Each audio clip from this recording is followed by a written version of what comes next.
પરીક્ષિત નંદન જન્મેજય પોતાના ભાઈઓ સાથે કુરુક્ષેત્રમાં એક લાંબા સમયનો યજ્ઞ કરી રહ્યા હતા. તેમને 3 ભાઈઓ હતા, શ્રુતસેન, ઉગ્રસેન અને ભીમસેન. તે યજ્ઞ વખતે ત્યાં એક કૂતરો આવ્યો. જન્મેજયના ભાઈઓએ તેને માર્યો અને તે રોતો બરાડા પાડતો પોતાની મા પાસે ગયો. રડતા બરાડતા કૂતરાને તેની માએ પૂછ્યું, બેટા તું કેમ રડે છે? તને કોઈ માર્યું છે? કૂતરાએ કહ્યું, માં, મને જન્મેજયના ભાઈઓએ માર્યો છે. માએ કહ્યું, બેટા તે તેનો કોઈ અપરાધ કર્યો હશે.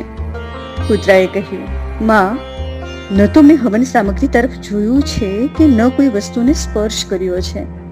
મેં તો કોઈ અપરાધ કર્યો નથી.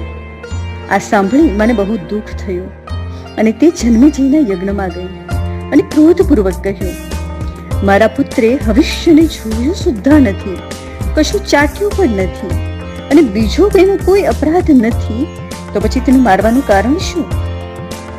જન્મેજય અને તેના ભાઈઓએ આનો કોઈ ઉત્તર ન આપ્યો.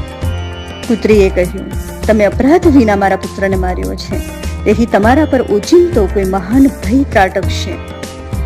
દેવતાઓની પુત્રી શર્માનો આ શ્રાપ સાંભળી જન્મેજય ખૂબ દુઃખી થયા અને ગભરાઈ પણ ગયા. યજ્ઞ સમાપ્ત થયા પછી તેઓ હસ્તિનાપુર આવ્યા.